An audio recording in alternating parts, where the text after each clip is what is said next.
All right, what's going on? Matt Bove, everybody here in the sports office. If it looks like I'm in like a prison cell, that's because I've just got a blank wall behind me here.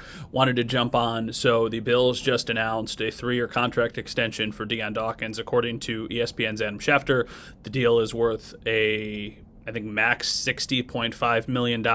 And based off of Schefter's math, that would make him the fourth highest paid left tackle in the NFL. This makes sense for a lot of different reasons. The first one being Dion Dawkins is a really good player. His last season was probably his best. You could argue that there was maybe one other season where he was better, but Dion Dawkins was really good for the Bills last year. And given the fact that they just parted ways with Mitch Morse, they needed to have somebody who is consistently solid on that offensive line. And Dion Dawkins has been that for the Bills.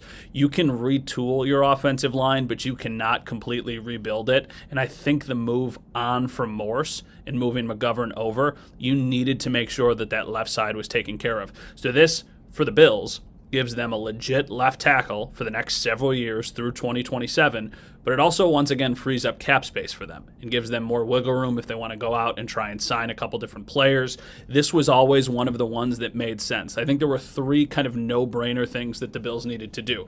They needed to do something with Dion Dawkins.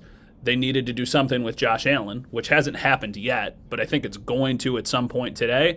And then Dawson Knox, who also reworked his deal earlier in the day. So this checks a box for the Bills as the legal tampering, whatever they're calling this, the negotiation period. As the negotiation period opens up, it gives the Bills a little bit more spending money to go out and try and bring back Daquan Jones, or to go and find a safety, or to do something else. Go out and get a wide receiver. There are things the Bills need to do. But Dion Dawkins is kind of the first big domino to fall. And yeah, he was joking around on social media. I panicked. I think a lot of people panicked. I panicked to try and figure out what was going on. I called a couple different people. Nobody's answering. I'm trying to say, what is going on with Dion Dawkins? It just didn't make sense for the Bills to move on from Dion Dawkins. It didn't make any sense at all. Well, in typical Dion Dawkins fashion, he was joking around.